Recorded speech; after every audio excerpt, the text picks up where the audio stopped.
Austrian Audio OC818. В первый раз, когда я услышал это название, то подумал, что очередной проходничок. Знаете, широкомембранный микрофон, конденсаторный, коих тысячи существует на нашем рынке. Но, друзья, как же я был неправ.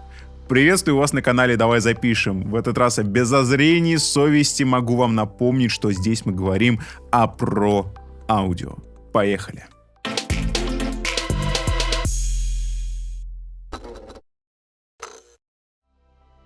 Хочется сразу перейти к всему самому интересному, но нужно держать себя в руках, поэтому начнем сначала. Итак, на дворе 2017 год. И небезызвестный Harman был куплен небезызвестным же Samsung. Были за год до этого свернуты производственные линии в Вене, и в частности нам известна связь Harman и AKG. Как раз таки AKG зарождались в Вене, и по сути люди остались без работы. Немножко проматываем эту Санту-Барбару вперед. Люди из AKG выходят на вольные хлеба и через какое-то время основывают вот эту самую компанию. И это все к чему? К тому, что не смотрите на дату создания Austrian Audio. Ребята занимаются микрофонами давно. Очень давно. Более 70 лет. И меня очень поразило, допустим, в их промо-материалах они рассказывают, что у них в штате есть женщина, которая собственноручно собирает капсули уже на протяжении 30 лет.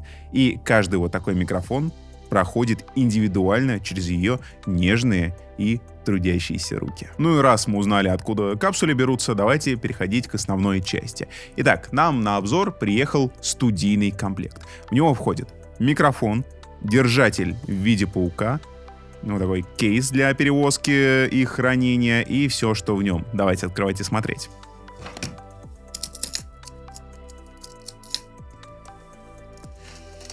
Итак, помимо всего прочего, вместе с этим держателем мы получаем такой стандартный шарнирный держатель холдер, он же. Есть ветрозащита, вот такая, размерами, что логично, под этот самый микрофон. Есть вот такой проводочек, немножко странный, назначение которого я раскрою чуть-чуть попозже. Ну и всяческая макулатура с отметочками, что все прошло проверки. Ну и, конечно же, наклеечка. Куда же нам без наклеечки? Это широкомембранный конденсаторный микрофон. Для его работы мы используем фантомное питание и подаем усиление в размере 42 дБ. Стоит поговорить о сердце вот этого приемника. Это керамический капсуль CKR12. Убираем из него букву R и получаем CK12. А это всем известный капсуль от AKG, который можно найти не только в микрофонах AKG, но и в микрофонах Neumann и в микрофонах Telefunken. Стоит ли говорить, что капсуль, установленный здесь, является точной копией того самого конденсаторного капсуля. На корпусе микрофона мы найдем смену направленности. Например, до этого, и дальше в ролике вы будете слышать мой голос на гиперкардиоиде. Тут есть 8, давайте перейдем на нее. Вот таким образом звучит микрофон, когда он работает в направленности 8. Напомню, что при этом он захватывает звук и сзади, и спереди. Дальше у нас есть круг. Давайте перейдем на круг. Оценим работу круговой направленности. Теперь микрофон захватывает звук по кругу в виде сферы. Перейдем на следующую направленность, она же кардиоида. Вот так звучит кардиоида. Все же гиперкардиоида захватывает меньше звука с боков, поэтому я предпочел использовать ее для основного звука, но кардиоида тоже неплохой вариант направленности. Здесь есть еще один выбор для направленности, но о нем мы поговорим попозже, потому что это тоже очень интересная фишка этого микрофона. Давайте вернемся на прежнюю узкую кардиоиду и продолжим по переключателям на корпусе. Из ползунков мы также найдем две настройки. Это фильтр высоких частот на 4 позиции 0, то есть отключенный, и дальше идет срез 40, 80 и 160 Гц. Все, что ниже этих чисел, у нас будет обрезаться. То есть мы не допускаем попадания лишних низких частот в нашу запись, ну или на трансляцию, тоже очень полезно. Второй переключатель позволяет нам фиксированно задавать послабление. Он трехпозиционный. 0, то есть функция у нас не работает. Далее идет минус 10 дБ и минус 20 дБ. Если вы записываете какой-то особо громкий источник, это может быть барабанная установка, это может быть снятие гитарного усиления, басового усиления. Такая функция будет достаточно полезна, чтобы не перегружать микрофон прямо по входу. А теперь настало время интересного.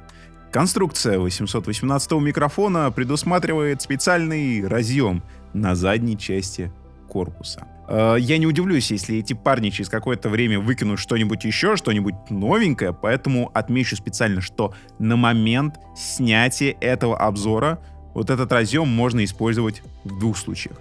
Во-первых, мы докупаем специальный приемник, передатчик, называйте как хотите, который работает с Bluetooth. Подключаем его к микрофону. На микрофоне режим направленности мы переводим в ту самую таинственную направленность, о которой я вам так ничего и не рассказал, специально не раскрывая карты. Скачиваем специальную фирменную приложуху на телефон, запускаем, подключаемся к этой Bluetooth коробочке и видим вот это просто сумасшествие. Это крышеснос. Через это приложение мы можем менять направленность микрофона, даже не касаясь самого микрофона. Это... Я не знаю. Причем здесь есть все. Здесь есть круг, есть кардиоиды, вариации кардиоида, есть восьмерка. Причем значения не фиксированы. Тут ползунок, он плавный, и вы можете выбирать любые значения. Допустим, ну вот, ни кардиоида, ни восьмерка какая-то у меня получилась. Сюда передвинем, ну вот, это уже и не кардиоида, но еще и не сферическая направленность. И так можно... Этим заниматься можно просто часами, и это то, что нужно для всяких музыкальных энтузиастов, чтобы не бегать от пульта к микрофону, обратно от микрофона к пульту. Вот, у вас все есть в телефоне. Вам не нужен физический доступ для микрофона. При этом звук аналоговый. Это не цифра. У вас цифровое управление, но по XLR-проводу пойдет аналоговый звук с микрофона. Это... У меня нет слов. Здесь еще есть управление срезом низких частот и управление аттенюатором. То есть все переключатели, которые у нас есть на корпусе микрофона, перекочевали прямо сюда, и это просто мое уважение. Но если вы думали, если вы просто подумали хотя бы на секунду, что это самая крутая фишка 818-го, то если вы вдруг стоите, то присядьте. Потому что сейчас будет вторая функция вот этого разъема, которая просто снесет вам башню. Но для того, чтобы рассказать о ней, мне снова придется залезть в чемоданчик и достать тот самый таинственный провод, о котором я также заблаговременно умолчал. Если упрощать, это провод формата XLR-XLR. Только с одной стороны мы имеем привычный XLR, а с другой стороны мы имеем что-то более уменьшенных размеров, что подключается к специальному разъему на микрофоне. Сейчас, чтобы вы поняли, как это все дело работает, я немножечко расскажу об устройстве конденсаторных микрофонов. Итак, большинство современных конденсаторных микрофонов, они имеют двойной капсуль. То есть микрофон имеет две диафрагмы, и он может принимать звук как спереди, так и сзади. Путем специальных вычитаний одного из другого мы можем получать те или иные направленности.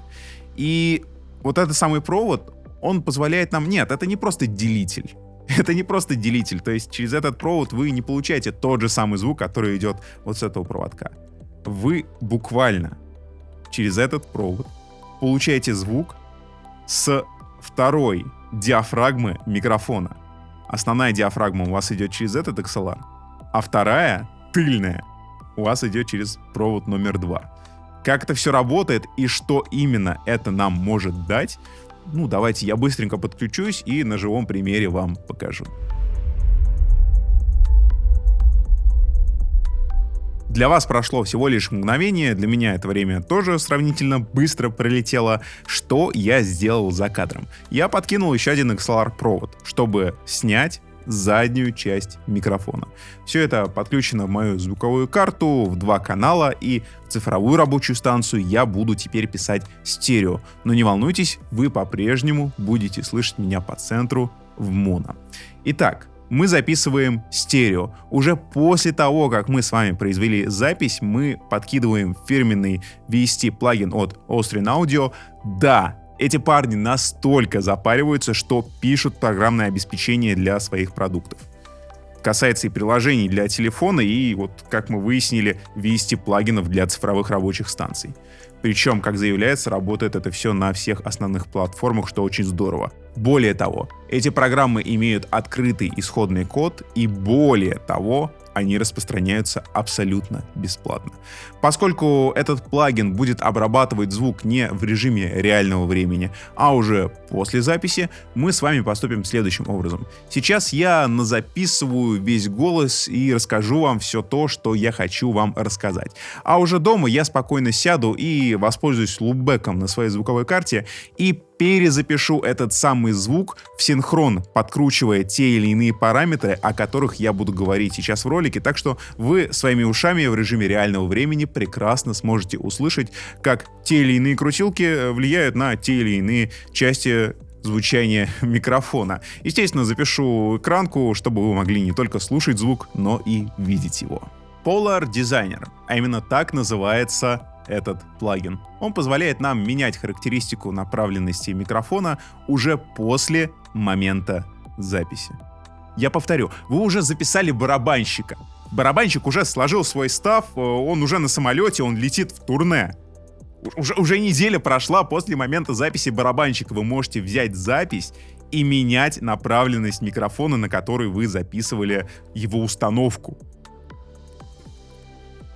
Просто вдумайтесь, прочувствуйте слова, которые я только что вам сказал. Давайте обратимся к плагину. В нашем распоряжении имеется плавная смена направленности от 8 к кардиоиде. Я буду немножко замедляться, чтобы вы могли послушать разницу в звуке, которую я сейчас буду менять. Далее у нас идет к круговой направленности. Что у нас находится после круга? Там живет тыльная сторона микрофона, переходя на которую мы будем полностью отсекать звук с его передней части. Вот примерно так звучит ваш голос, если вы поставили микрофон не той стороной. Давайте вернемся обратно на переднюю сторону. Сейчас мы регулировали направленность сразу всего звука.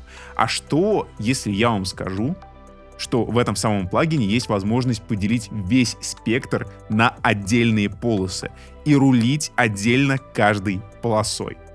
Разрежем всю частотку на 5 кусочков. Зададим необходимые размеры для каждой полосы и начнем веселье. Где-то поставим на кардиоиду, где-то возьмем пошире. Для какой-то полосы выберем круговую направленность. Более того, у нас здесь имеется встроенный микшер. Каждую отдельную полосу можно делать громче или тише, а также выводить в соло для более тонкой отстройки. Вот мы с вами что-то нарулили. Давайте послушаем исходное звучание, а теперь послушаем обработанный звук. Обработанный звук по-прежнему звучит, и теперь вернемся на исходное звучание. Факт, но это работает.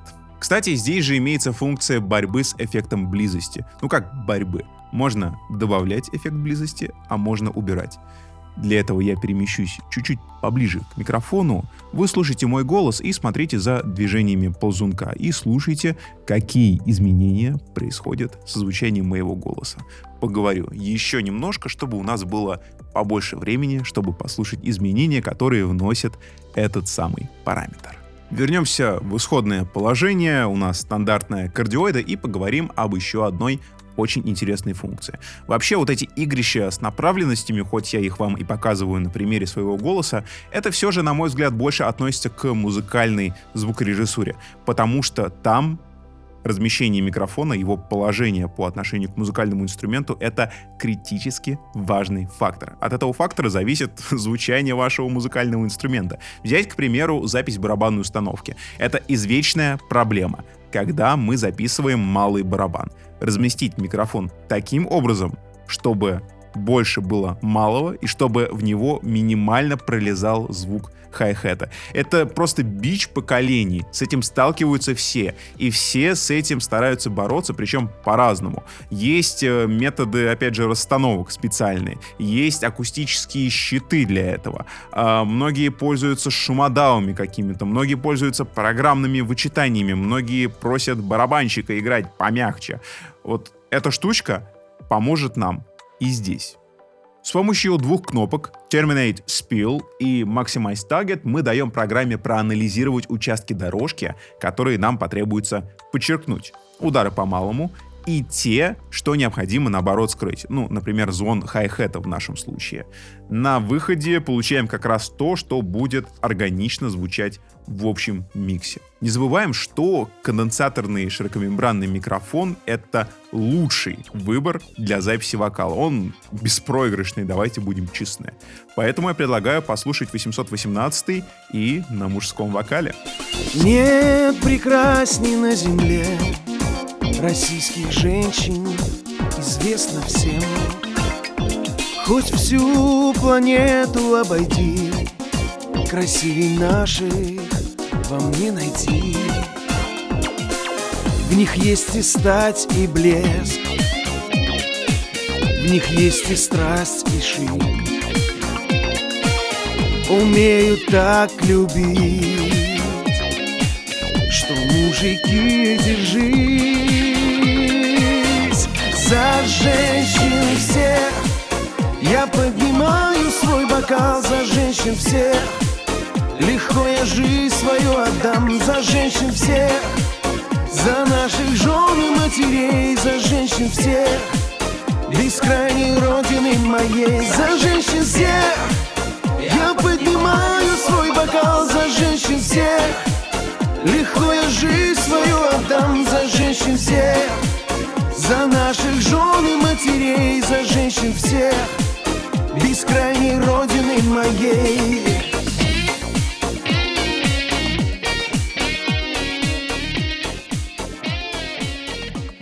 Так много вещей нужно упомянуть в итогах, что аж мысли разбегаются. Итак, этот микрофон привносит кучу новаторских решений в само понятие звукозаписи.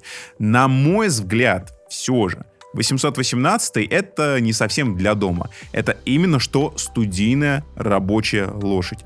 Широкомембранник, куча направленностей, плюс эти направленности вы можете варьировать. Но, с другой стороны, если у вас есть желание, главное, если у вас есть бюджет взять вот такой микрофон для дома, наверное, я могу вам только позавидовать, потому что эта железка вид имеет.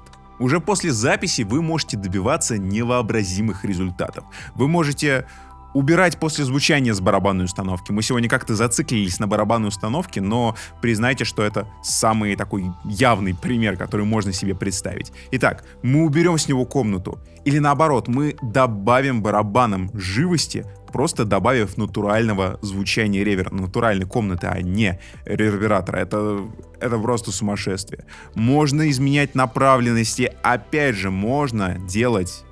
Я открою вам секрет, есть небольшой лайфхак. Можно из этого микрофона сделать стереомикрофон.